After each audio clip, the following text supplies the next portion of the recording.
Hello hello hello.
Hello hello hello. नमस्कार दोस्तों, मैं संजय डाबरा आप सभी विद्यार्थियों का हार्दिक स्वागत करता हूं डाबरा क्लासेज के इस ऑनलाइन प्लेटफॉर्म पर। सभी विद्यार्थियों को नमस्कार, गुड इवनिंग, गुड आफ्टरनून। और एक बार आवाज क्लियर है कमेंट करके बता दीजिए। सबको नमस्कार भाई। एक बार जल्दी से कमेंट करके बता दो भाई, आवाज वगैरह ठीक है। Pawan Kumar, good evening, good afternoon.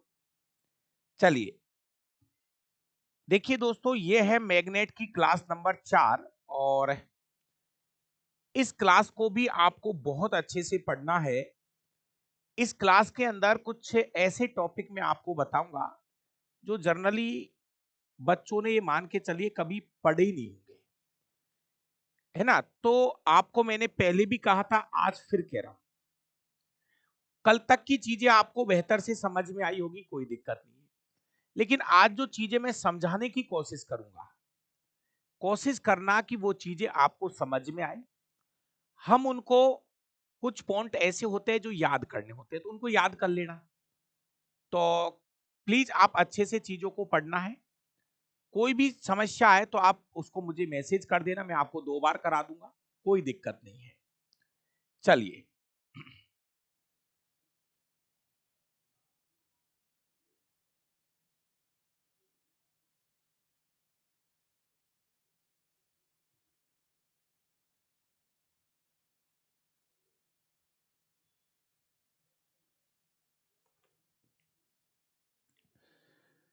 दोस्तों, आज की क्लास का एक छोटा सा टॉपिक मैं आपको पढ़ाऊंगा, जिसका नाम होगा चुंबकीय फ्लक्स।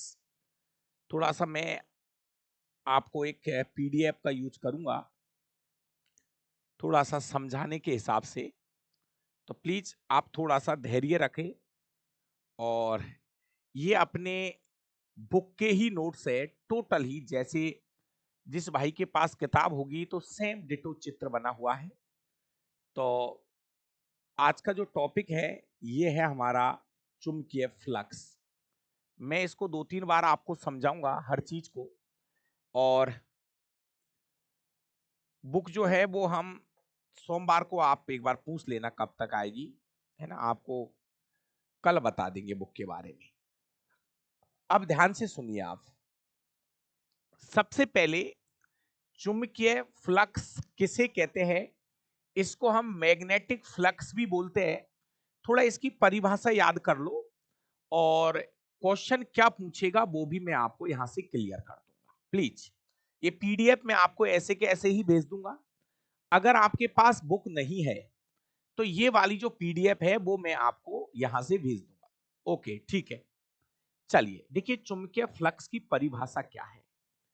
किसी चुंबकीय क्षेत्र में रखे, ध्यान से समझना एक एक शब्द को, किसी चुंबकीय क्षेत्र में रखे पृष्ठ से, जैसे मान लीजिए आ, ये कोई चुंबकीय क्षेत्र है और उसमें कोई पृष्ठ रखा हुआ है, ऐसे समझ लो ये कोई पृष्ठ है ना। चुंबकीय क्षेत्र में रखे पृष्ठ से गुजरने वाली चुंबकीय बल रेखाओं की संख्या को उस पृष्ठ से संबद्ध चुंबकीय फ्लक्स कहते हैं। अगर मैं आपको एक छोटी सी देसी भाषा में समझाने की कोशिश करूं, जैसे मान लीजिए ये कोई एरिया है, ये कोई क्षेत्र है, और ये जो पृष्ठ है ये किसी चुंबकीय क्षेत्र में रखा हुआ है। ये जो पृष्ठ है, प्लीज वापस समझना, कोई पृष्ठ है और ये जो पृष्ठ है किसी चुंबकीय क्षेत्र में रखा हुआ है। अब बात ये हो रही है कि इस पृष्ठ से गुजरने वाली बल रेखाएं कितनी है। इस पृष्ठ से गुजरने वाली बल रेखाओं की संख्या को ही चुंबकीय फ्लक्स कहा जाता है। अब बात को वापस समझना, फिर एक नहीं दो बार समझो इसको। किसी चुंबकीय क्षेत्र में रखे, भाई ये ऐसे समझो, ये जो लाइन है ना, ये लाइन है, ये है मैग्नेटिक फील्ड जिसको हम वी से लिखते हैं। वी चुंबकीय क्षेत्र को किससे लिखते हैं? वी से। और ये कोई इलाका है, कोई क्षेत्रफल है जिसको हम ए से लिख देते हैं, एरिया। फिर समझना, किसी चुंबकीय क्षेत्र में रखे पृष्ठ से गुजरने वाली चुंबकीय बल रेखाओं की संख्या को उस पृष्ठ से बद्ध चुंबकीय फ्लक्स कहते हैं। दोस्तों, चुंबकीय फ्लक्स को हम फाई से लिखते हैं। चुंबकीय फ्लक्स को हम किससे लिखते हैं? फाई से लिखते हैं। चुंबकीय फ्लक्स का जो एसआई मात्रक होता है वो वेबर होता है। चुंबकीय फ्लक्स का एसआई मात्रक क्या होता है? वेबर होता है। और सीजीएस पद्धति में इसका मात्रक क्या होता है? मैक्सवेल होता है। कुछ नहीं करना। अब जब तक पुराने पेपर आप देखोगे तो शायद मैं आपसे बार बार एक ही क्वेश्चन कहूंगा कि क्वेश्चन ये पूछा जाता है कि चुंबकीय फ्लक्स का मात्रक क्या है, तो आपको याद रखना है केवल वेबर। चुंबकीय फ्लक्स का मात्रक क्या होता है? वेबर होता है। और सीजीएस पद्धति में इसका मात्रक क्या होता है? मैक्सवेल होता है। चुंबकीय फ्लक्स ज्ञात करने का एक फॉर्मूला है हमारे पास, फाई बराबर V A cos theta. V A cos theta जरूरत नहीं पड़ेगी, लेकिन फिर भी आप इस फॉर्मूले से चुंबकीय फ्लक्स ज्ञात कर सकते हैं। V क्या है? यहां पर ये चुंबकीय क्षेत्र है। V क्या है मेरा भाई? यहां पे V क्या है? तो ये V जो है ना, ये है मैग्नेटिक फील्ड, ये चुंबकीय क्षेत्र है। B क्या है? चुंबकीय क्षेत्र। A क्या है? ये पृष्ठ का क्षेत्रफल। और cos थीटा। अब छोटी सी बात ये है, दो लाइन देखिए, मैं यहां पर एक पेज ऐड कर देता हूं। मेरे प्यारे प्यारे विद्यार्थियों, चुंबकीय फ्लक्स ज्ञात करने का फॉर्मूला हमने लिखा है V A cos theta. V A cos theta हमने लिखा है। यहां पे वी क्या है? यहां पे वी है मैग्नेटिक फील्ड, चुंबकीय क्षेत्र। चुंबकीय क्षेत्र के बारे में हम पहले ही बता चुके हैं। चुंबकीय क्षेत्र का मात्रक क्या होता है? चुंबकीय क्षेत्र का मात्रक क्या होता है? Tesla, Tesla, Tesla. इसके बाद में ए है एरिया। ए क्या है? क्षेत्रफल है, पृष्ठ का क्षेत्रफल। पृष्ठ का क्षेत्रफल है।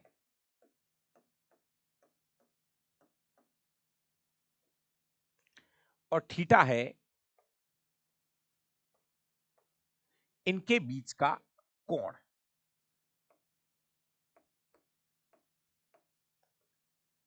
अब देखना, थोड़ी मेरी बात को ऐसे समझो मेरा भाई, जैसे मान लीजिए ये कोई पृष्ठ है ना, और अगर चुंबकीय क्षेत्र रेखाएं इसके लंबवत गुजरती है, अगर मान लीजिए ये कोई पृष्ठ है और चुंबकीय क्षेत्र और पृष्ठ के बीच में यदि 90 डिग्री का कोण है, तो cos 90 का जो मान होता है, cos 90 का मान कितना होता है? हाँ भाई, cos 90 का मान कितना होता है भाई?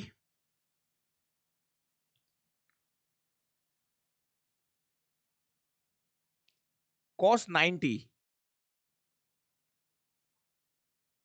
हाँ भाई,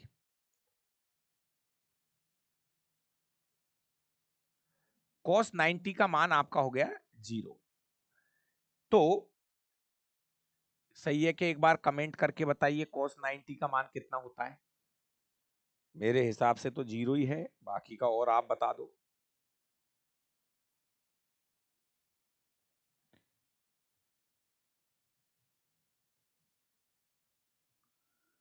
सही है, cos 90 बराबर 0 हो जाएगा, ठीक है ना। तो अगर मैं ये कहना चाह रहा हूं, अगर पृष्ठ और चुंबकीय क्षेत्र के बीच 90 डिग्री का कोण आ रहा है तो cos 90 का मान क्या होगा 0। और ऐसी स्थिति में जो फ्लक्स का जो मान है, फ्लक्स का मान न्यूनतम कब होगा।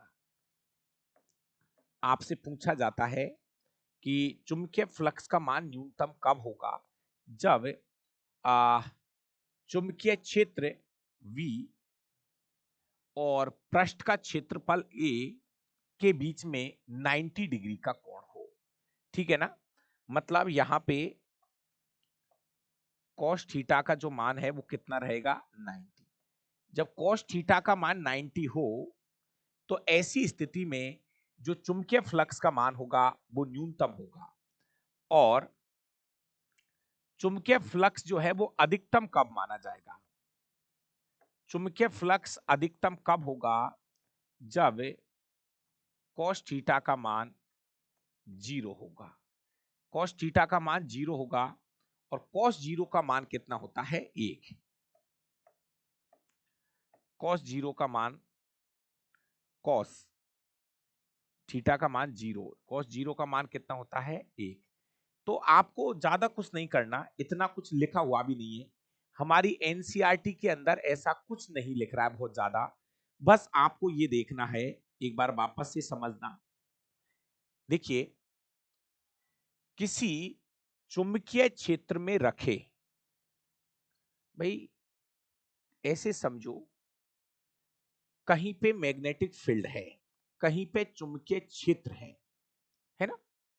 और उस चुंबकीय क्षेत्र के अंदर कोई पृष्ठ रखा जा रहा है, उस चुंबकीय क्षेत्र में कोई पृष्ठ रखा जा रहा है जिसका क्षेत्रफल है ए। तो उस पृष्ठ से कितनी बल रेखाएं गुजर रही है, उस पृष्ठ से गुजरने वाली बल रेखाओं की संख्या को मेरा भाई क्या कहा जाता है, चुंबकीय फ्लक्स कहा जाता है। मैं बस इतना सा ही है, मैं फिर कह रहा हूं, बहुत ज्यादा जिक्र हमारी एनसीईआरटी में बिल्कुल नहीं है, बस इतना सा याद कर लीजिए, आपका क्वेश्चन गलत नहीं होगा। किसी पृष्ठ से गुजरने वाली बल रेखाओं की संख्या को चुंबकीय फ्लक्स कहा जाता है। अब एक चीज और है, हमारी एनसीईआरटी के अंदर एक टॉपिक और दे रखा है। हमारी एनसीईआरटी के अंदर एक टॉपिक और दिया हुआ भाई, कोशिश करें कि ये टॉपिक भी आपको समझ में आ जाए। ये एक न्यू टॉपिक है और अब कुछ भाई तो इसके बारे में बिल्कुल भी नहीं जानते हैं, लेकिन प्लीज इसको भी कोशिश करेंगे सीखने की। सीधे सीधे चालक से विद्युत धारा प्रवाहित होने के कारण चुंबकीय क्षेत्र है, टॉपिक चुंबकीय क्षेत्र ही है। समझना भैया इस टॉपिक को, टॉपिक का नाम तो चुंबकीय क्षेत्र ही है, टॉपिक का नाम चुंबकीय क्षेत्र है। अब क्या है, आपको एक सीधा चालक लेना है, जैसे ऐसे समझो ये कोई सीधा चालक है, ये चालक ये कोई चालक है। समझना बहुत अच्छे से इस पॉइंट को, एनसीईआरटी में है ये टॉपिक। ये कोई सीधा चालक है, सीधा चालक है, इससे धारा गुजरेगी तो चुंबकीय क्षेत्र के बारे में बताना है कुछ ऐसा ही जैसे अपने ओरस्टेड वाला प्रयोग पढ़ा था ना, आपने ओरस्टेड वाला जो प्रयोग पढ़ा था, टॉपिक उसके जैसा ही है ये, लेकिन फिर भी इसको आपको समझना पड़ेगा। ये हमारी कक्षा 10वीं की एनसीईआरटी के अंदर ये दे रखा है, ये भी मैं बीच बीच में आपको बता दूं, ये हमारी एनसीईआरटी के अंदर ये टॉपिक ही रहा। अगर आपके पास कक्षा 10वीं की एनसीईआरटी है तो कक्षा 10वीं में ये टॉपिक ये रहा। देखिए ये रहा टॉपिक का नाम, सीधे सीधे चालक से विद्युत धारा प्रवाहित होने के कारण चुंबकीय क्षेत्र के बारे में आपको बताना है। ये रहा, ये एनसीईआरटी का ही टॉपिक है। कभी किसी ने पढ़ाया नहीं होगा इसलिए दिक्कतें आती है।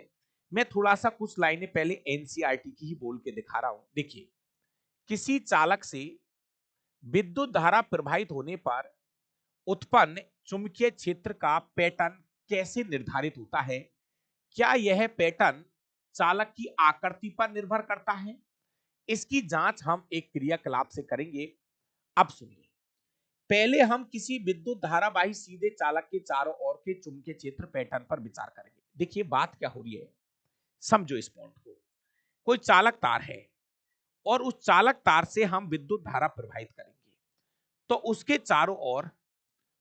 चारों ओर चुंबकीय क्षेत्र किस तरह का होगा उसके बारे में हमको बताना है। तो ये हमारी एनसीईआरटी का एक चित्र है।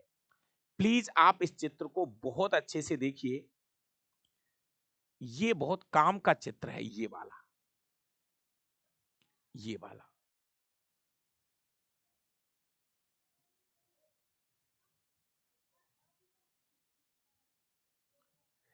अब सुने भाई, सबसे पहले प्लीज अच्छे से समझना। यहां ये चित्र देखो, और चित्र ए लिखा क्या है? किसी विद्युत धारावाही सीधे चालक तार के चारों ओर के चुंबकीय क्षेत्र की क्षेत्र रेखाओं को निरूपित करता संकेंद्री, बस इस लाइन को अंडरलाइन कर लो, कुछ मत पढ़ो। संकेंद्री वृत्तों का पैटर्न वृत्तों पर अंकित तीर के क्षेत्र रेखाओं की दिशाओं को दर्शाता है। वृत्तों पर अंकित तीर, ये जो व्रत है ना, व्रत, इन पे तीर के निशान लग रही है, ये तीर के निशान लगे हुए हैं।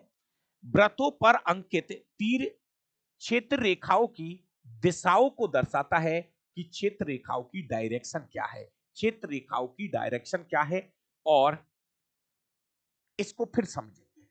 देखो आपको क्या करना है, एक सीधा चालक लेना है, ठीक है, ले लिया सर।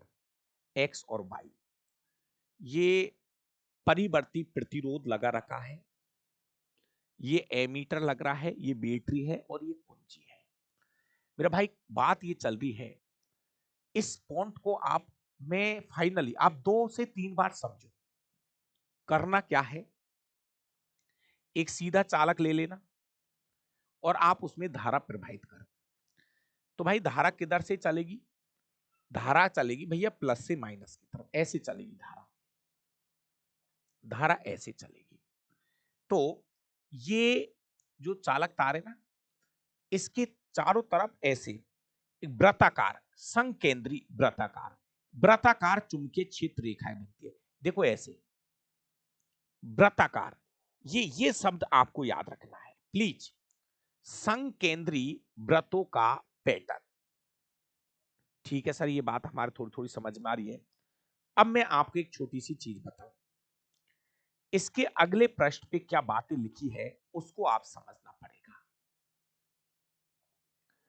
2 बार समझाऊंगा, पहले एक बार एनसीईआरटी से समझ लो, फिर जो कहोगे मैं और दोबारा समझा दूंगा, 3 बार समझा दूंगा, लेकिन ये चीजें आपको एक बार तो समझनी पड़ेगी। ये पैराग्राफ है, इसमें से क्या क्या लाइन आपको अच्छे से याद रखनी है वो मैं बता दूं। देखो सीधा एनसीईआरटी, अब इतनी सारी चीजें लिखी हुई है, उसमें से बहुत सारी लाइनें हमें छांटनी है। देखिए, यदि तांबे के तार में प्रवाहित विद्युत धारा के परिमाण को परिवर्तित कर दे तो किसी दिए गए बिंदु पर रखे दिक्सूचक के विक्षेप पर क्या प्रभाव पड़ेगा। ये कह रहा है अगर धारा के मान में परिवर्तन कर दे, अगर धारा के मान में, क्वेश्चन पूछा है, क्वेश्चन पूछा है, बात ध्यान से सुनिए, एक क्वेश्चन पूछा जा रहा है। हमारे पास एक चालक तार है, हमारे पास एक चालक तार है, उसमें हम धारा प्रवाहित करेंगे। तो ये कह रहा है कि अगर धारा के मान में हम परिवर्तन करें, धारा का मान कम या ज्यादा कर दे, तो जो दिक्सूचक सुई है उस पे क्या प्रभाव पड़ेगा। तो देखो, इसे देखने के लिए तार में विद्युत धारा को परिवर्तित कीजिए। परिवर्तित का मतलब विद्युत धारा कम ज्यादा करनी है। हम यह पाते हैं कि सुई के विक्षेप में भी परिवर्तन होता है। सही है, क्या दिक्कत है? ये बात तो मैंने आपको ओरस्टेड वाले प्रयोग में भी बता दी थी। ये लाइन तो मैंने आपको ओरस्टेड वाले प्रयोग में ही बता दी थी और लगभग उसके जैसा ही एक प्रयोग है ये। करना क्या है, एक सीधा चालक तार लेना है, उसको बैटरी से जोड़ देना है, उसमें धारा प्रवाहित करनी है। हमें ये देखना है कि इसके चारों तरफ ये जो मैग्नेटिक फील्ड है, इस ये जो चुंबकीय क्षेत्र रेखा है, इनकी दिशा क्या होगी, और जो सुई है ना, दिक्सूचक सुई, उसमें क्या परिवर्तन होगा। तो साफ साफ ये लाइन लिख दी है हमने कि अगर धारा के मान को आप कम ज्यादा करोगे, ध्यान से सुनिए, अगर धारा के मान को आप कम ज्यादा करोगे तो विक्षेप, सुई का जो विक्षेप है वो भी कम ज्यादा होता है। साफ साफ लिखा है, सुई के विक्षेप में भी परिवर्तन होता है। वास्तव में जब विद्युत धारा के परिणाम में वृद्धि होती है, अगर धारा के मान को हम बढ़ाएंगे तो विक्षेप में भी वृद्धि होती है। इससे यह स्पष्ट होता है कि जैसे जैसे तार में विद्युत धारा के परिणाम में वृद्धि होती है तो किसी दिए गए बिंदु पर उत्पन्न चुंबकीय क्षेत्र के परिणाम में भी वृद्धि होती है। पॉइंट को पकड़िए, आगे बढ़ने से कोई फायदा नहीं है जब तक ये छोटे छोटे शब्द पता नहीं है। ये मैग्नेट वाला टॉपिक है। अगर ये नहीं है मानव शरीर में 2 से 6 हड्डियां पाई जाती है, वो वाला खेल नहीं है। शब्दों को पकड़ना है। भैया वापस सुनो, इस पूरे पैराग्राफ को वापस सुनो। तार लेना है, ले लिया सर। धारा प्रवाहित करनी है, कर दीजिए। नीचे क्या लगाना है, दिक्सूचक सुई भी लगानी है, लगा दिया। अब आपको ये देखना है कि जब हम धारा के मान में परिवर्तन करते हैं, धारा के मान को कम ज्यादा करते हैं, तो सुई में विक्षेप भी कम ज्यादा होता है। ठीक है, अब बात ये बोली गई है कि अगर धारा के मान को बढ़ाया जाए, अगर किसी चालक तार में से जो धारा बह रही है उसके मान को बढ़ाया जाए, धारा का मान बढ़ाया जाए, तो सुई में विक्षेप भी बढ़ेगा और चुंबकीय क्षेत्र के परिणाम में भी वृद्धि होगी। चुंबकीय क्षेत्र के परिणाम में भी वृद्धि होगी। चुंबकीय क्षेत्र के परिणाम में भी वृद्धि होगी। ये वाला पॉइंट आपका क्लियर हो गया होगा। ठीक है सर, अब अगला पॉइंट समझ, यदि तांबे के तार में प्रवाहित विद्युत धारा तो वही रहती है, धारा को मत बदलो, परंतु दिक्सूची तांबे के तार से दूर चला जाता है, तब दिक्सूचक के विक्षेप पर क्या प्रभाव पड़ेगा। ये क्वेश्चन नंबर 2 है हमारा। देखिए क्वेश्चन में क्या पूछा है, यदि तांबे के तार में प्रवाहित विद्युत धारा को मत बदलो, धारा के मान में कोई परिवर्तन नहीं करना है, परंतु जो हमारी दिक्सूचक सुई है, कंपास, तांबे के तार से दूर चला जाता है, कंपास को दूर लेके चले जाओ। ये बोल रहा है ये कि धारा वही रहने दो, लेकिन ये जो कंपास है ना, ये कंपास अगर इसको हम दूर लेके चले जाए, कंपास को अगर हम दूर लेके चले जाए, तो तो कंपास को अगर दूर लेके चले जाए, तब दिक्सूचक सुई के विक्षेप का क्या प्रभाव पड़ेगा। समझना, देसी भाषा में समझिए भाई। धारा के मान में कोई परिवर्तन मत करो।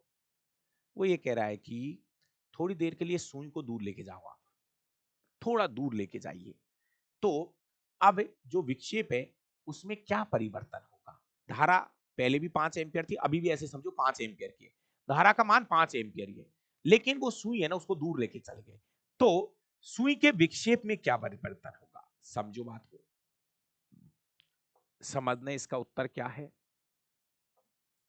अब समझिए। इसे देखने के लिए हम दिक्सूचक को चालक तार से दूर स्थित किसी बिंदु पर रख देते हैं। आप क्या परिवर्तन देखते हैं। हम यह देखते हैं कि देखो यहां से उत्तर है, हम यह देखते हैं कि दिक्सूची का विक्षेप क्या हो जाता है, घट जाता है। दूरी बढ़ाओगे, भाई धारा के मान को एक जैसा रहने दो, धारा के मान को एक जैसा रहने दो, और सुई जो कंपास है ना, कंपास उसको दूर लेके जा रहे हैं, तो उसने साफ साफ कह दिया अगर कंपास को दूर लेके जाओगे तो दिक्सूची का विक्षेप क्या होगा, घट जाएगा।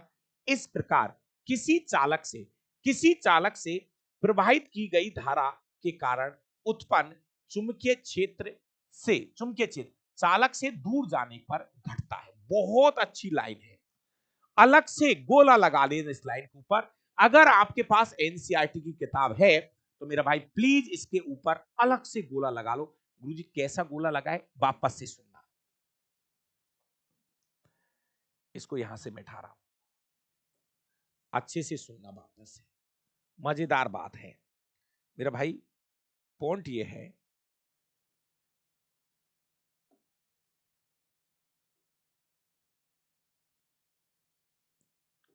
देखिए यहां से देखो,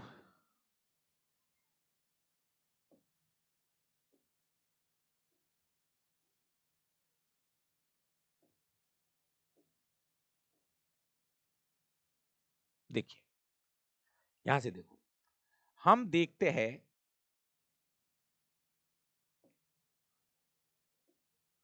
देखो हम देखते हैं, हम यह देखते हैं कि दिक् सूचक सुई का विक्षेप घट जाता है। ठीक है, इस प्रकार किसी चालक से प्रवाहित की गई विद्युत धारा के कारण उत्पन्न चुंबकीय क्षेत्र चालक से दूर जाने पर क्या हो जाता है, घट जाता है। वापस समझो,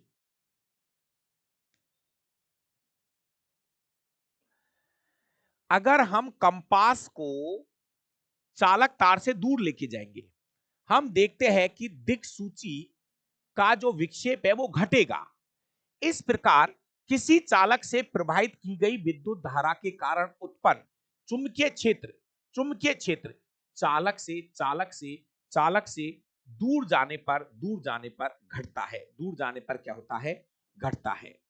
चित्र 12.6 यह देखा जा सकता है, जैसे जैसे विद्युत धारावाही सीधे चालक तार से दूर दूर धारावाही चालक तार से दूर हटते जाते हैं, उसके चारों ओर विद्युत चुंबकीय क्षेत्र रेखाओं को निरूपित करने वाला संकेंद्रीय वृत्तों का साइज बड़ा होता जाता है, साइज बड़ा होता जाता है।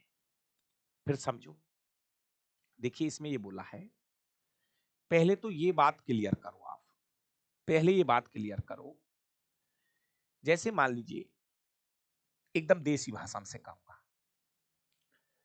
ये कोई चालक तार है, आपने इसमें धारा प्रवाहित की। ठीक है, तो पहले तो हमने ये दो हिस्सों में सीखना है इसको। आपको कितने हिस्सों में सीखना है, दो हिस्सों में सीखना है। सबसे पहले तो आपको ये सीखना है कि जब हम धारा प्रवाहित करेंगे,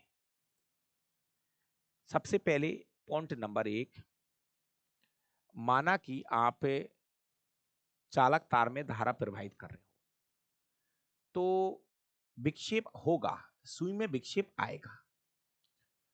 लेकिन एक पॉइंट ये बोला है कि अगर हम धारा के मान को कम ज्यादा करें, ध्यान से सुनिए, अगर धारा के मान को कम ज्यादा करते हैं तो सुई में जो विक्षेप है ना वो भी कम ज्यादा होगा, सुई में विक्षेप कम ज्यादा होगा। ठीक है, अगला पॉइंट है, अगर धारा के मान को बढ़ाओगे तो विक्षेप बढ़ेगा, धारा के मान को बढ़ाओगे तो विक्षेप भी बढ़ेगा, और धारा के मान को घटाओगे तो विक्षेप भी घटेगा। ठीक है, अगला पॉइंट यह है कि अगर मान लीजिए धारा तो वो ये 5 एम्पियर, लेकिन अगर मैं सुई को दूर लेके जाऊं, अगर इस कंपास को दूर लेके जाऊंगा तो कंपास में जो विक्षेप है वो घटेगा, कंपास में विक्षेप जो है वो घटेगा। देखिए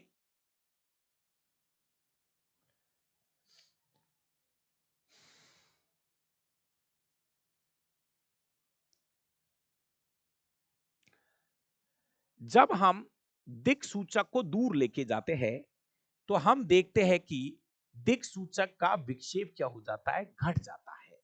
इस प्रकार किसी चालक से प्रवाहित की गई विद्युत धारा के कारण चुंबकीय क्षेत्र चालक से दूर जाने पर घटता है। किसी चालक से प्रवाहित की गई विद्युत धारा के कारण उत्पन्न चुंबकीय क्षेत्र चालक से दूर जाने पर क्या होता है, घटता है। चुंबकीय क्षेत्र जो है ना, बस इस लाइन को याद कर लो आप। तो चुंबकीय क्षेत्र का जो मान है वो चालक से दूर जाने पर क्या होता है, घटता है। चित्र 12.6 से यह देखा जा सकता है कि जैसे जैसे जैसे जैसे जैसे जैसे जैसे जैसे विद्युत धारावाही सीधे चालक तार से दूर जाते हैं, दूर हटते जाते हैं, जैसे जैसे दूर हटेंगे चारों ओर उत्पन्न चुंबकीय क्षेत्र को निरूपित करने वाली संकेंद्रीय वृत्तों का साइज बड़ा होता जाता है। संकेंद्र देखो, जैसे जैसे दूर जाएंगे इनका आकार जो है वो बड़ा होता जाता है। संकेंद्री वृत्तों का जैसे जैसे दूर जाएंगे इनका आकार क्या होता जाता है, बड़ा होता जाता है। तो मेरा भाई ये एक पॉइंट है, अगर आपको ये सही लगे तो इसको आप तैयार कर लेना। ये हमारी एनसीईआरटी का ही एक पॉइंट है और यहां से क्वेश्चन पूछता है। इसलिए मैं तो बार बार एक ही चीज कहूंगा कि इस पैराग्राफ को आपको एक दो बार और पढ़ना है और समझना है। चलिए, अब मैं आपको, ये चित्र हो गया, अब मैं अपने नोट्सों में से पढ़ा देता हूं जो भी चीजें हैं।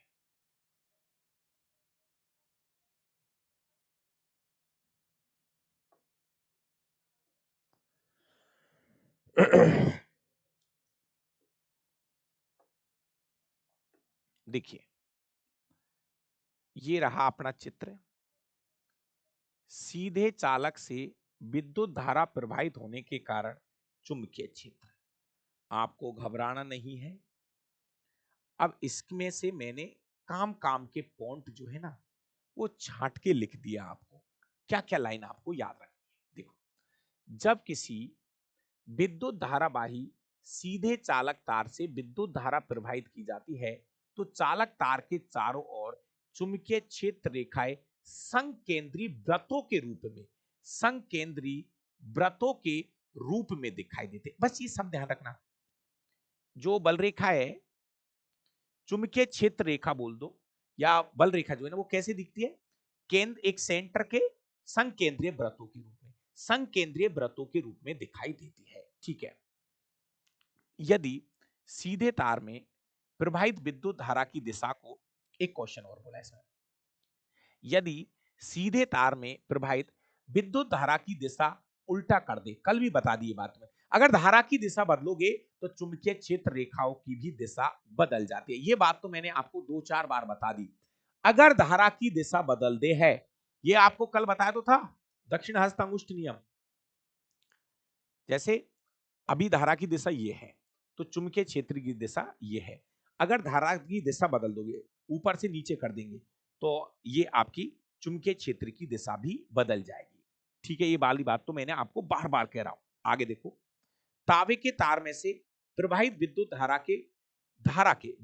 धारा के परिणाम में, परिणाम को अगर परिवर्तित करने पर दिक् सूचक में विक्षेप भी परिवर्तित, ये वही लाइन है, ये वही लाइन है भाई। अगर हमारे पास जो तार है उसमें धारा के मान को हम कम ज्यादा करेंगे, धारा के मान में हम परिवर्तन कर रहे हैं, अगर धारा के मान में परिवर्तन करोगे तो कंपास में भी विक्षेप कम ज्यादा होगा, कंपास में भी विक्षेप कम ज्यादा होगा, कंपास में भी विक्षेप क्या होगा, कम ज्यादा होगा। ये बात मैंने आपको बता दी। ठीक है, चलिए, पॉइंट बना रखे मैंने मेरे भाई, ये पॉइंट ही तो है। अब वो वहां से जितनी भी रामायण हमने पढ़ी है ना, उस पूरी रामायण के मैंने बना दिए, पॉइंट बना दिए मैंने। चलो अब ये देखो, अगला पॉइंट है, जब विद्युत धारा के परिणाम में वृद्धि होती है तो विक्षेप में भी वृद्धि होगी। विद्युत धारा के परिणाम में वृद्धि होगी, अगर धारा का मान बढ़ाओगे तो सुई में विक्षेप भी बढ़ेगा, और धारा का मान घटाओगे तो सुई में विक्षेप भी घटेगा। और तीन चार पॉइंट उनको रट के बैठ जाओ, अगर धारा की दिशा बदल दोगे तो चुंबकीय क्षेत्र की दिशा भी बदल जाएगी। इससे यह स्पष्ट होता है कि जैसे जैसे तार में प्रवाहित विद्युत धारा के परिणाम में वृद्धि होती है तो किसी दिए गए बिंदु पर उत्पन्न चुंबकीय क्षेत्र के परिणाम में भी वृद्धि होती है। सीधी सी कहानी है। देखो, धारा के मान को बढ़ाओगे तो दिक् सूचक सुई में विक्षेप भी बढ़ेगा, और ऐसे में धारा का मान बढ़ाओगे तो चुंबकीय क्षेत्र के परिणाम में भी वृद्धि होगी। तीनों चीज बढ़ेगी। अब समझ मारिए धीरे धीरे सर, अगर तार में से धारा का मान बढ़ाएंगे ना तो दिक् सूचक सुई जो है ना उसमें विक्षेप बढ़ेगा, और इधर चुंबकीय क्षेत्र के परिणाम में भी वृद्धि होगी। चुंबकीय क्षेत्र के परिणाम में भी क्या होगी? वृद्धि होगी।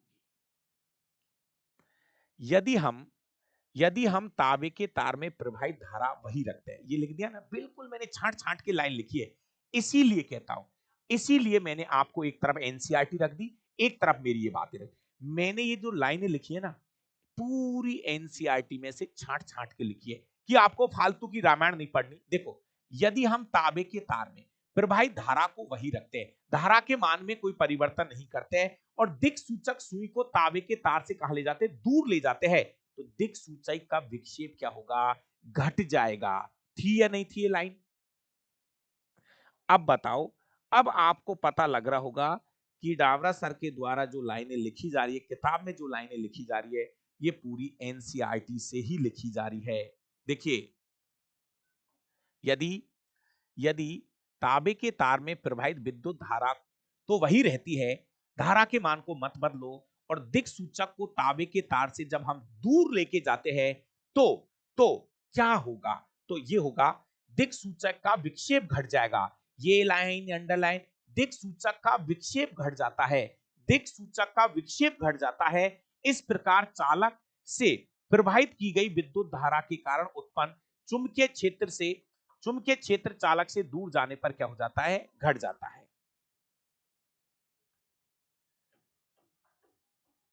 मेरी भाषा आपको और अच्छे से समझ में आएगी। देखिए, यदि हम तांबे के तार में प्रवाहित धारा तो वही रखते हैं, और दिक् सूचक सुई को तांबे के तार से दूर ले जाते हैं, तो दिक् सूचक का विक्षेप क्या होगा? एक तो घट जाएगा, ठीक है, विक्षेप घट जाएगा, और क्या होगा? ठीक है। इस प्रकार किसी चालक से प्रवाहित की गई विद्युत धारा के कारण उत्पन्न चुंबकीय क्षेत्र चालक से दूर जाने पर घटता है। ये लाइन ज्यादा अच्छी है। इस प्रकार किसी चालक से प्रवाहित की गई विद्युत धारा के कारण उत्पन्न चुंबकीय क्षेत्र चालक से दूर जाने पर घटता है। चुंबकीय क्षेत्र चालक से दूर जाने पर क्या होता है? घटता है।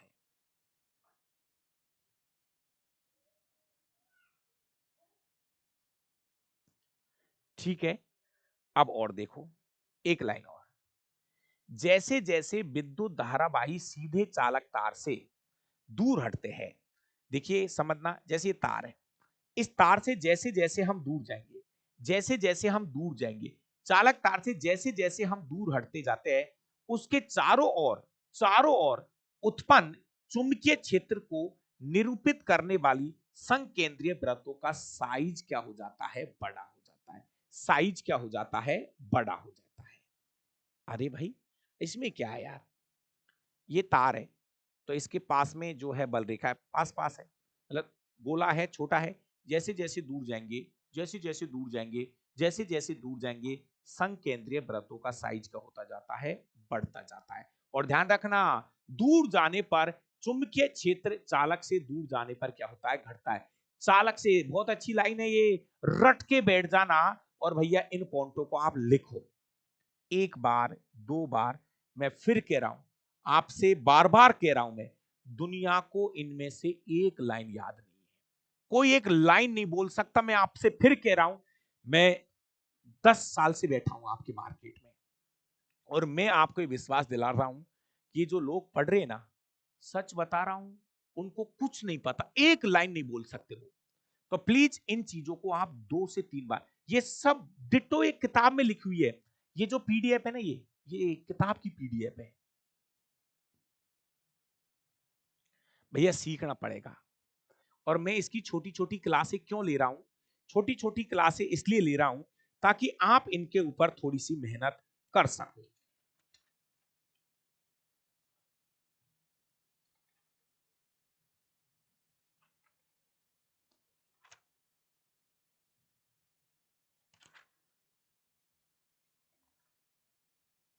चलो एक छोटा सा टॉपिक और पढ़ा देता हूं, इसके जैसा ही है।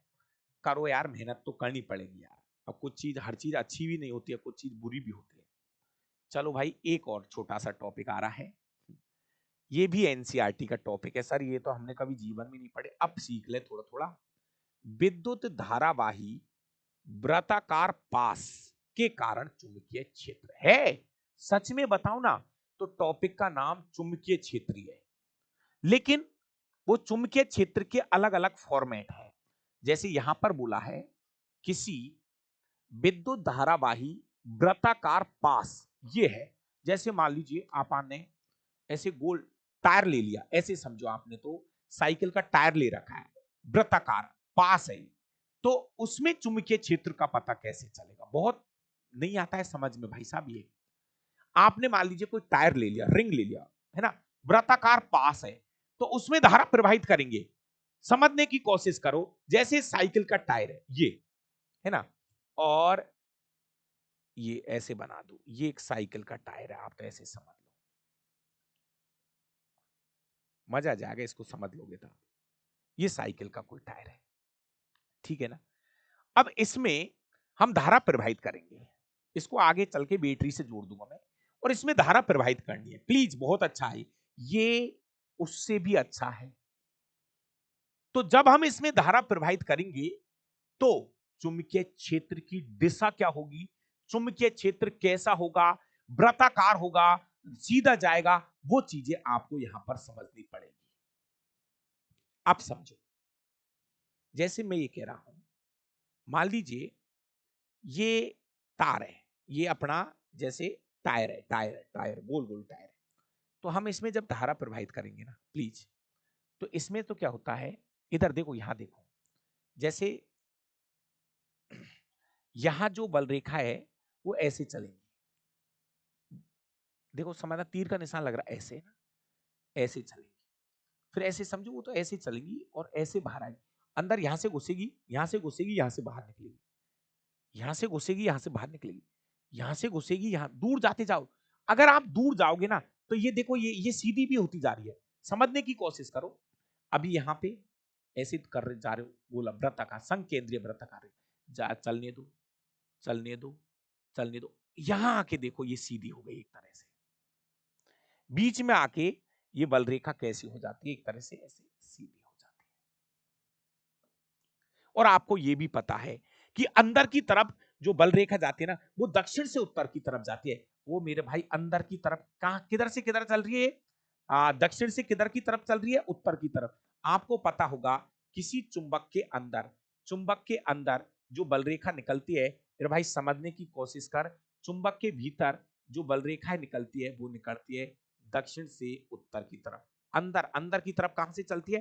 तो ये इस तरह से चलती हुई आ रही है, ऐसे अंदर आ रही है, ठीक है। अब इधर देखो, इसके आधे हिस्से में देखो, अब बल रेखा इधर से यूं चल रही है, ठीक है ना, यूं चल रही है, ऐसे देखो, ऐसे अंदर घुस गई। तो यहां तो क्या हो रहा है, ये अंदर जा रही है इधर से, और इधर से देख, चलते चलो, तो इधर से क्या आ रही है, बाहर, इधर से क्या आ रही है, बाहर। अब इसको समझो आप, ये समझना पड़ेगा।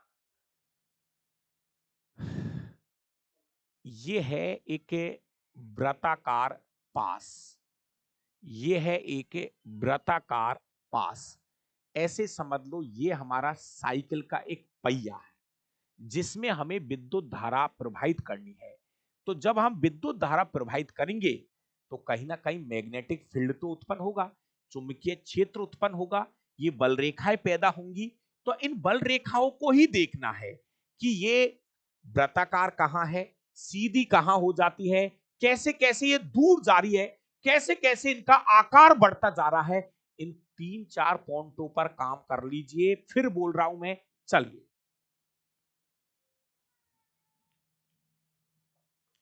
मैं इस पॉइंट में से आपको केवल 3 से 4 चीजें ही सिखाने जा रहा हूं, फिर मैं एनसीईआरटी की किताब का भी सहारा ले लूंगा। प्लीज आप पहले इसको समझें। किसी धारावाही पास के कारण चुंबकीय बल रेखाएं पास के केंद्र पर, ध्यान से सुनना, चुंबकीय बल रेखाएं पास के केंद्र पर, केंद्र पर, केंद्र पर चुंबकीय क्षेत्र सीधी रेखाओं के द्वारा प्रदर्शित किया जाता है। केंद्र पर, सेंटर की बात हो रही है, सेंटर ये वाला, सेंटर की बात हो रही है। अभी इसने कहा किसकी बात करी है? सेंटर पर, सेंटर पर। देखो वापस समझो, किसी धारावाही पास के कारण चुंबकीय बल रेखाएं पास के केंद्र पर चुंबकीय क्षेत्र सीधी रेखाओं के द्वारा प्रदर्शित किया जाता है। जैसे ये कोई हमारा पास है तो सेंटर पर ये बल रेखाएं ऐसे, थोड़ा थोड़ा समझो धीरे धीरे। चुंबकीय क्षेत्र रेखाएं द्वारा प्रदर्शित किया जाता है, सीधी सीधी रेखा, सीधी रेखाओं के द्वारा प्रदर्शित किया जाता है। अगली लाइन, अतः किसी धारावाही वृत्ताकार कुंडली द्वारा उत्पन्न चुंबकीय क्षेत्र को निम्न प्रकार बढ़ाया जा सकता है। चुंबकीय क्षेत्र को कैसे बढ़ाया जा सकता है? तो मेरा भाई, फेरों की संख्या, फेरों की संख्या बढ़ाकर हम चुंबकीय क्षेत्र, किसकी बात चल रही है? किसी धारावाही वृत्ताकार कुंडली द्वारा उत्पन्न चुंबकीय क्षेत्र को कैसे बढ़ाया जा सकता है? तो अगर हम इन फेरों की संख्या बढ़ाते जाए, अगर हम, भैया ये आगे अभी काम में आएगा, ये एक टॉपिक आता है परिनालिका, एक टॉपिक आ रहा है परिनालिका। अगर हम ऐसे वृत्ताकार, ऐसे पासों की संख्या बढ़ाते जाए, देखो फेरों की संख्या बढ़ाकर हम चुंबकीय क्षेत्र का मान बढ़ा सकते हैं। अगला पॉइंट है कुंडली में धारा का मान बढ़ाकर। कुंडली में धारा का मान बढ़ाकर, ये तो पहले भी पढ़ लिया कि धारा का मान बढ़ा दे तो चुंबकीय क्षेत्र का मान बढ़ेगा। लेकिन यहां पर एक नई बात समझ में आ रही है, यहां पर एक्चुअली कुछ नहीं करना। अरे यार, अभी जो आपने सीधा तार लिया था, ये तार लिया था ना सीधा, तो सीधा तार ले रहे थे तब भी चुंबकीय क्षेत्र तो आ ही रहा था ऐसे, ठीक है, कोई दिक्कत नहीं। अब आपने क्या किया, इस वाले चित्र में लोग क्या कर रहे हैं, जो सीधा तार ले रहे थे ना, ऐसे समझो कि उसी तार का टायर बना दिया, गोल टायर बना दिया। तो अगर टायर बढ़ा दिया तो यहां पर आपको तीन चार पॉइंट है कि अगर ऐसे, अगर हम फेरों की संख्या बढ़ा देंगे तो चुंबकीय क्षेत्र का मान बढ़ सकता है, और कुंडली में धारा का मान बढ़ाकर भी चुंबकीय क्षेत्र का मान बढ़ाया जा सकता है। यहां पर आपको इतना सा ही करना है। एक बार मैं आपको अपनी एनसीईआरटी की किताब पर भी लेके चलूंगा। समस्या यह है मेरा भाई कि लोगों को, ये तो मैंने पढ़ाई दिया, दक्षिण हस्त अंगुष्ठ नियम तो पढ़ाई दिया,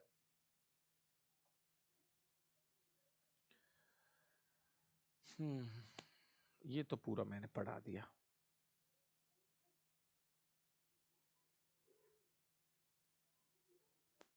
ये रहा, देखो कहीं मत जाओ, थोड़ी देर रुक जाओ। ये है,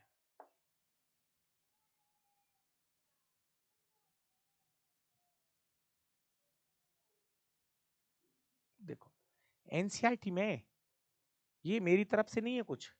अब इतनी रामायण को पढ़ने में आदमी वैसे ही दिमाग खराब हो जाए। देखो एक बार अगर आपको दिख रहा हो तो इसको भी सीखो। अरे जैसे ये चीज अब पढ़ा रहा हूं, फिर रिवीजन करा दूंगा, फिर रिवीजन करा दूंगा, क्यों टेंशन ले रहे हो? तीन चार बार रिवीजन करा दूंगा, पर इनको सीखना पड़ेगा, धीरे धीरे सीख जाएंगे, लेकिन सीखना पड़ेगा, हो जाएगा, टेंशन मत करो। और फिर मैं इसके कुछ क्वेश्चन बता दूंगा, कैसे कैसे क्वेश्चन आ रहे हैं, है ना। अब सुनो, टॉपिक का नाम है विद्युत धारावाही वृत्ताकार पास के कारण चुंबकीय क्षेत्र। मैग्नेटिक फील्ड की हम बात करेंगे, वही धारा छोड़ेंगे, लेकिन इस बार जो हम तार ले रहे हैं ना, वो है वृत्ताकार पास। ये एक तार वृत्ताकार पास है। तो एक चीज आप देखो, जब हम इसके यहां पर किनारों पे जाएंगी तो बल रेखा कुछ इस तरह से चलती है ऐसे, और यही है, यही है, यही चित्र है, ये ऐसे ऐसे है, ये ऐसे, देखो समझने की कोशिश करो, ऐसे है ये, दूर जाते जा रहे हैं ना, देखो ऐसे। और एक स्थिति ऐसी आती है जहां पर आके ये क्या हो जाता है, सीधा हो जाता है, फिर ये ऐसे चलता है, ये ऐसे ही, ये चाहो तो ऐसे घुमा सकते हो आप इसको, ऐसे घुमा सकते हो, कोई दिक्कत नहीं है, ये ऐसे घुमा सकते हो, ये है, ऐसे चित्र है। लेकिन इस बार ये जो पास है वो कैसा लिया है, ऐसे वृत्ताकार दिया है, विद्युत धारावाही पास के कारण उत्पन्न चुंबकीय क्षेत्र रेखा। अब समझो, इसको भी पढ़ा दूं। अब तक हमने किसी सीधे विद्युत धारावाही चालक तार के कारण उसके चारों ओर उत्पन्न चुंबकीय क्षेत्र रेखाओं का पैटर्न देखा था। मान लीजिए इस तार को मोड़कर एक वृत्ताकार लूप बना दिया जाए, बस कुछ नहीं कह रहा, वो ये कह रहा है कि पहले जो सीधा तार था ना, सीधा तार, वो कुछ नहीं कहना चाह रहा, इस सीधे तार को आप गोल में बदल दो। ये तार है आपके पास, ठीक है। जब ये सीधा था तो चुंबकीय क्षेत्र इस तरह से था, संकेंद्री वृत्ताकार, ठीक है। अब कह रहे कि इसका आप जैसे पहिया बना दो, इसका क्या बना दो, पहिया बना दो, ठीक है।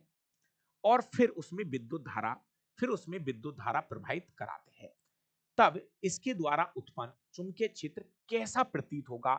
हम जानते हैं किसी विद्युत धारावाही चालक तार के कारण उत्पन्न चुंबकीय क्षेत्र उससे दूर जाने पर, देखिए किसी विद्युत धारावाही चालक तार के कारण उत्पन्न चुंबकीय क्षेत्र उससे दूरी के व्युत्क्रम पर निर्भर करता है।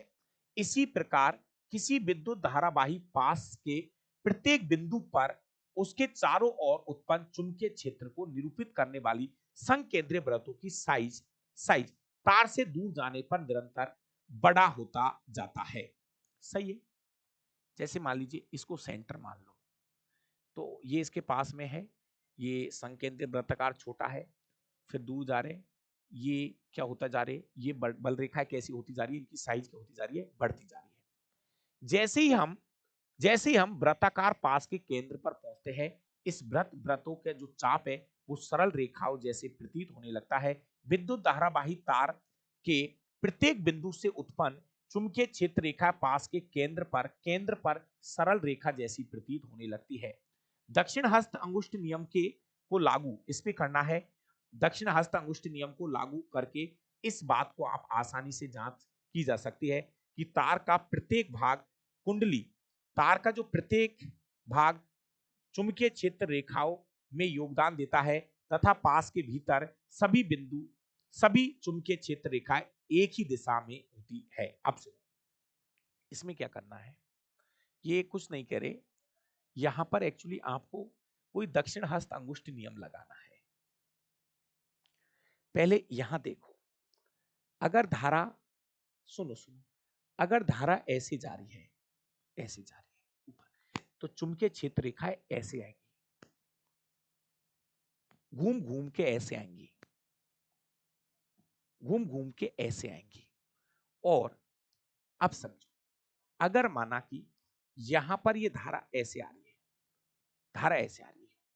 तो ये बल रेखा घूम घूम के ऐसे आएगी। प्लीज थोड़ा समझने की कोशिश करना, ये ऐसे आएगी, घूम घूम के यूं आएगी।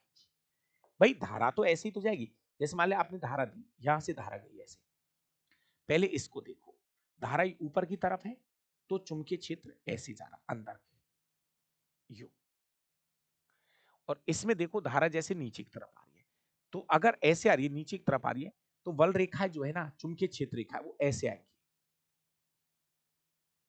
यू घूम के। तो ये एक पॉइंट है भैया, एनसीईआरटी में दे रखा है ना, ये कुछ क्रियाकलाप भी किए हुए लोगों ने। ये देखो, ये यहां पर ये जो वृत्ताकार पास है ना, वृत्ताकार पास को ऐसे जोड़ रखा है करंट से, तो देखो इधर से चलेगी धारा, देखो प्लस से चल रही है धारा, प्लस से चल रही है धारा, ऐसे यू, तो धारा ऐसे चल रही है, तो ये धारा की दिशा है, तो इधर इसमें ये वाली चुंबकीय क्षेत्र की दिशा है। फिर यहां से उल्टी इसमें से धारा इधर निकलेगी भाई। अब धारा की देखो, इधर से धारा यूं जा रही थी, अब इस वाले हिस्से में से आ जाओ, देखो इसमें से धारा फिर जाएगी बाहर की तरफ निकलेगी, तो फिर वो डायरेक्शन जो है ना, धारा की दिशा बदल जाएगी। इधर ऐसे समझो धारा इधर जा रही है, इधर धारा की दिशा बदल गई, तो इस आधे हिस्से में तो ऐसा लगेगा कि बल रेखा ऐसे चल रही है, और इस आधे हिस्से में बल रेखा ऐसे चल रही है, ऐसा दिखाई देगा आपको। तो थोड़ा सा इनको आप समझने की कोशिश करना, और ये एक ऐसे पॉइंट है जो आपको सीखने पड़ेंगे।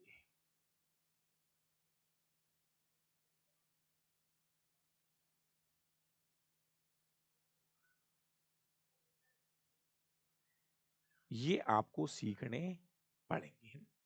एनसीईआरटी किताब आपके पास में होगी और अगली क्लास में आपको हम एक टॉपिक पढ़ा देंगे, परिनालिका में प्रवाहित विद्युत धारा के कारण चुंबकीय क्षेत्र।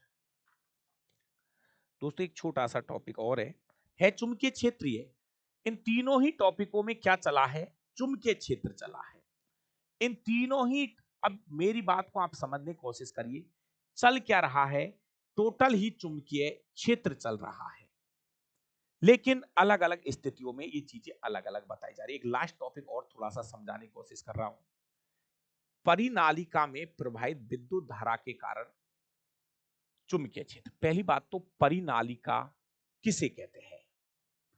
बस सुनिए सुनिए सुनिए आराम से। सबसे पहले तो आपको यह सीखना है कि परिनालिका क्या है, परिनालिका किसे कहते हैं। तो कुछ नहीं करना, देखिए पास पास, देखो ये देखो मैंने लिखा है यहां परिनालिका के बारे में।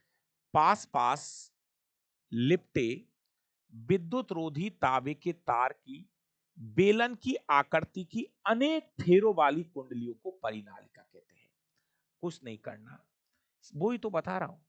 ये विद्युत रोधी तांबे के तार है, उसकी बहुत सारी ऐसी वो बना लीजिए कुंडलाकार। पास पास लिपटे विद्युत रोधी तांबे के तार की बेलन के आकार की अनेक फेरों वाली कुंडली को हम क्या, एक नहीं, एक पहले अभी अपन ने एक बनाई थी, अभी सीख तो रहे थे, एक एक बनाया था। अब ऐसी एक नहीं, बहुत सारी लेके और उनको एक साथ बना लो, तो इसको हम बोलते हैं परिनालिका। अब समझो बात को, कुंडली को परिनालिका कहते हैं। एक धारावाही परिनालिका जो है ना, ये अच्छा पॉइंट आया हुआ है, ये आया हुआ पॉइंट है। एक धारावाही परिनालिका एक क्षण चुंबक की तरह व्यवहार करती है, ये बात आपको याद रखनी है। ये जो परिनालिका बोल रहे हैं ना हम, जो परिनालिका बना रहे हैं, ये एक क्षण चुंबक की तरह व्यवहार करती है, ये बात आपको ध्यान रखनी है। क्षण चुंबक की तरह इसका एक सिरा उत्तरी ध्रुव बन जाता है और इसका दूसरा सिरा दक्षिणी ध्रुव की तरह कार्य करता है। मतलब एक क्षण चुंबक की तरह ये काम करने लगती है। इसका एक सिरा उत्तरी ध्रुव और एक सिरा दक्षिणी ध्रुव बन जाता है। ठीक है, अब और सुनो। परिनालिका के भीतर चुंबकीय क्षेत्र, ये सबसे इंपॉर्टेंट पॉइंट है। परिनालिका के भीतर चुंबकीय क्षेत्र रेखा समांतर सरल रेखाओं की भांति होती है। अगर मेरे भाई प्लीज इस पॉइंट को भूल मत जाना, चाहे मैं कह रहा हूं इसमें से एक भी लाइन याद मत करे, केवल ये वाला पॉइंट याद करना कि परिनालिका के भीतर ये क्षेत्र रेखा जो है ना, ये समांतर चलती है मेरा भाई, सीधी दिशा में चलती है। किसी परिनालिका के भीतर चुंबकीय क्षेत्र सभी बिंदुओं पर एक समान होता है। मोस्ट है मेरा भाई, सुनो मैं क्या कह रहा हूं। अगर आपको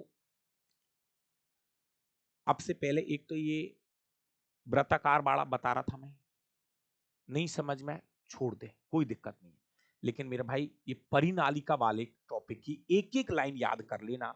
परिनालिका में कुछ नहीं करना, मैं वापस पढ़ा रहा हूं इसको।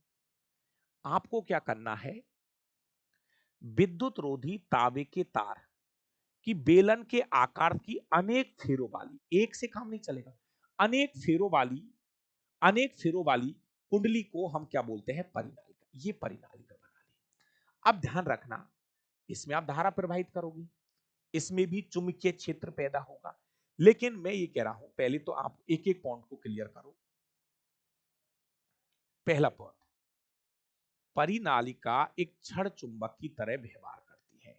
ठीक है, इसका एक सिरा उत्तरी ध्रुव बन जाता है और एक सिरा दक्षिणी ध्रुव बन जाता है। परिनालिका जो है एक क्षण चुंबक की तरह व्यवहार करती है। ठीक है, एक सिरा उत्तरी एक सिरा दक्षिणी। अब क्या कह रहा है, परिनालिका के भीतर की बात हो रही है। परिनालिका के भीतर चुंबकीय क्षेत्र रेखाएं समांतर सरल रेखाओं की भांति व्यवहार करती है। मतलब परिनालिका के भीतर से जो बल रेखाएं गुजरती है वो समांतर सीधी गुजरती है, सीधी गुजरती है, सीधी गुजरती है। एक उससे अच्छा पॉइंट, परिनालिका, किसी परिनालिका के भीतर भीतर चुंबकीय क्षेत्र चुंबकीय परिनालिका के भीतर चुंबकीय क्षेत्र जो है ना प्रत्येक बिंदु पर एक समान रहता है। मेरा भाई प्लीज दोनों पॉइंट याद कर लेना। पॉइंट नंबर 1, परिनालिका के भीतर जो बल रेखाएं निकलती है ना वो समांतर जाती है, सीधी जाती है। पॉइंट नंबर 2, परिनालिका के भीतर प्रत्येक बिंदु पर मेरा भाई चुंबकीय क्षेत्र एक समान रहता है। जैसे अपन आपने जब छड़ चुंबक देखा था तो हमने कहते हैं कि भाई किनारों पर चुंबकीय क्षेत्र का मान ज्यादा होता है। आपने छड़ चुंबक में पढ़ा होगा, छड़ चुंबक में आपने पढ़ा था कि किनारों पर चुंबकीय क्षेत्र ज्यादा होता है, बीच में कम होता है और सेंटर पे बिल्कुल खत्म हो जाता है। लेकिन ऐसा परिनालिका में नहीं होता है। परिनालिका के भीतर प्रत्येक बिंदु पर चुंबकीय क्षेत्र एक समान रहता है। हाँ, ये छड़ चुंबक की तरह व्यवहार करती है, लेकिन ऐसा भी नहीं है कि इसका हर एक लक्षण छड़ चुंबक के जैसा दिखाई दे। तो ये परिनालिका के कुछ पॉइंट है। एक पॉइंट और दे रखा है परिनालिका का, वो भी पढ़ा देता हूं। ये किताब है, ये पूरी जो है ना ये अपनी किताब में लिख लिया हर लाइन, और बहुत छांट छांट के लाइन लिखी है, सच बता रहा हूं, नहीं तो बहुत सी बार चीजें समझ में ही नहीं आती है। परिनालिका के भीतर उत्पन्न प्रबल चुंबकीय क्षेत्र का उपयोग किसी चुंबकीय पदार्थ जैसे नरम लेहों के परिनालिका के भीतर रखकर चुंबक बनाने में किया जा सकता है। इस प्रकार बने चुंबक को विद्युत चुंबक कहते हैं। अब सुनो, करना क्या है। परिनालिका के भीतर उत्पन्न प्रबल चुंबकीय क्षेत्र का उपयोग किसी चुंबकीय पदार्थ जैसे नरम लेहों को परिनालिका के भीतर रखकर अपन को क्या करना है। अगर इस परिनालिका को एक प्रबल चुंबक बनाना है, इस परिनालिका को एक प्रबल चुंबक बनाना है, तो परिनालिका के भीतर कुछ मत करो, ऐसे गोल गोल है ना ये परिनालिका, ऐसे गोल गोल है परिनालिका। तो अगर आपको प्रबल चुंबक बनाना है तो परिनालिका के भीतर क्या करो, परिनालिका के भीतर क्या करो, एक रॉड लगा दो, नर्म लोहे की एक रॉड लगा दो।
हाँ भाई, तो इसको मेरी भाषा में भी सुन लिया करो।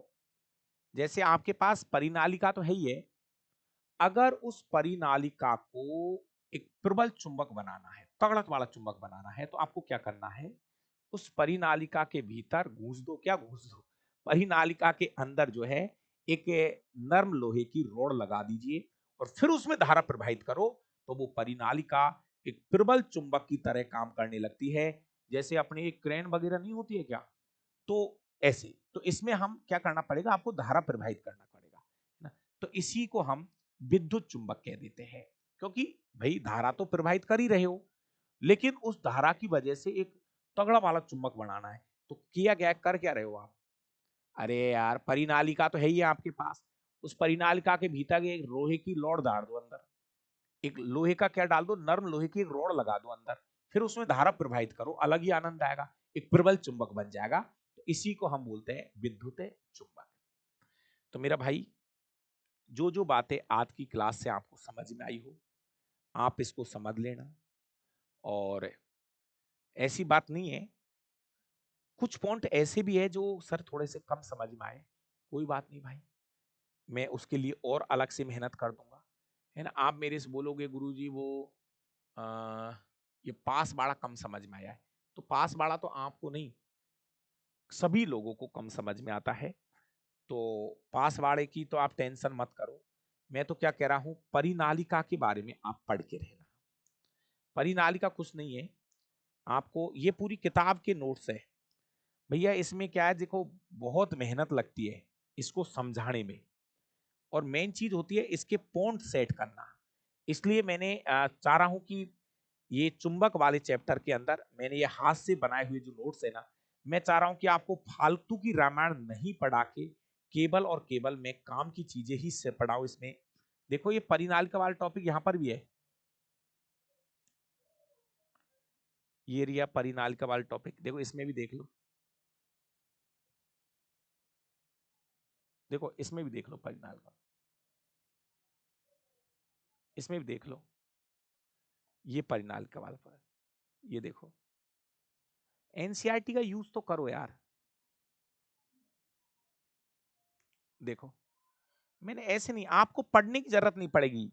मैं क्या कह रहा हूं, आप देखो परिनालिका में प्रवाहित विद्युत धारा के कारण, पहले तो ये पढ़ो, पास पास लिपटे विद्युत रोधी तांबे के तार की बेलन की आकृति की अनेक फेरों वाली कुंडली को परिनालिका कहते हैं। परिभाषा याद कर लेना। किसी विद्युत धारावाही परिनालिका के कारण उसके चारों ओर उत्पन्न चुंबकीय क्षेत्र रेखाओं का पैटर्न दर्शाया गया है। ये इस तरह से जैसे धारा प्रवाहित कर रहे हैं ना, तो यूं आएगी ये धारा, ये धारा की दिशा है इसमें, ठीक है।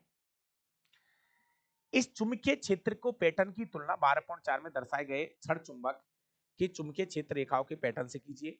क्या ये एक जैसी प्रतीत है? वास्तव में परिनालिका, एक यहां से तो वास्तव में परिनालिका का एक सिरा उत्तरी ध्रुव तथा दूसरा सिरा दक्षिणी ध्रुव की भांति व्यवहार करता है। परिनालिका के भीतर चुंबकीय क्षेत्र रेखाएं समांतर सरल रेखाओं की भांति होती है। मेरे भाई देखो, परिनालिका के भीतर चुंबकीय क्षेत्र रेखाएं समांतर सरल रेखाओं की भांति होती है। यह निर्दिष्ट करता है कि किसी परिनालिका के भीतर सभी बिंदुओं पर चुंबकीय क्षेत्र एक समान रहता है, अर्थात परिनालिका के भीतर एक समान चुंबकीय क्षेत्र होता है। रट के बैठ जा, स्क्रीनशॉट ले ले इस वाली लाइन का। एक तो परिनालिका किसे कहते हैं, और उसके बाद में इसका स्क्रीनशॉट ले ले। जब भी कभी कोई मॉडल पेपर देगा, पेपर में घुसेगा, क्वेश्चन यहां से आएगा, परिनालिका के भीतर, परिनालिका के भीतर, परिनालिका के भीतर आएगा ये क्वेश्चन। परिनालिका के भीतर उत्पन्न प्रबल चुंबकीय क्षेत्र का उपयोग किसी चुंबकीय पदार्थ जैसे नरम लोहे को परिनालिका के भीतर रखकर चुंबक बनाने में किया जा सकता है।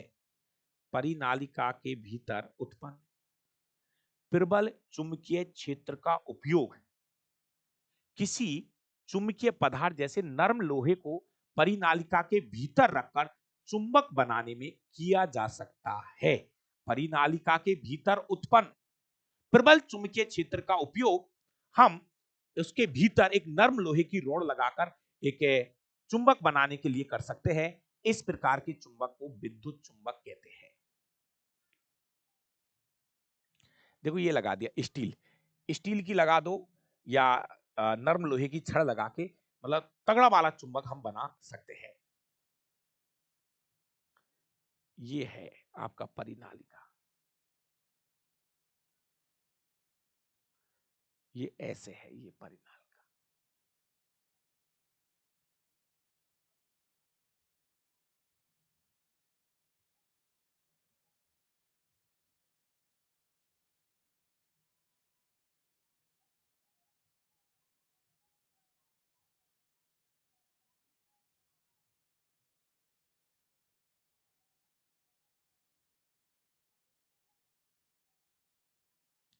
थोड़ा थोड़ा वैसे तो देखो, मैंने पूरा एनसीईआरटी का निचोड़ हमने किताब में लिख दिया है। अब एनसीईआरटी में क्या होता है, बीच बीच में क्वेश्चन पूछे जाते हैं, ऐसा होगा तो क्या होगा, ऐसा होगा तो क्या होगा, है ना। तो ये जो क्लासें थी, ये पूरी क्लासें मेनली विद्युत क्षेत्र के ऊपर थी। कल हम और भी पढ़ेंगे। कल पढ़ेंगे सबसे पहले विद्युत चुम्बकीय प्रेरण के बारे में, और हो जाएगा, ज्यादा नहीं है, एक दो क्लासों का। मेन जो पॉइंट है ना, इन जो चीजें आज मैंने पढ़ाई है ना, इस क्लास को थोड़ा और समझने की कोशिश करना, और मुझे लगेगा कि इस क्लास को और वापस से रिवीजन किया जाए, वो भी मैं कर दूंगा। लेकिन थोड़ा समझो, आज के आप जो क्लास लोगे ना, इससे आपको थोड़ा समझ में आ जाएगा। फिर मैं इस क्लास का कल वापस रिवीजन कर दूंगा, फिर और रिवीजन कर दूंगा, तो चीजें आपको धीरे धीरे समझ में आएगी। Thank you. थोड़ा मेहनत आप करो, मैं करूंगा, चीजें सीखनी है, फिर इससे क्वेश्चन भी करेंगे, क्वेश्चन गलत नहीं होगा, कोई भी क्वेश्चन गलत नहीं होगा, ये मेरी गारंटी है 100%, है ना। बाकी का मिलते हैं अगली क्लास में। Thank you.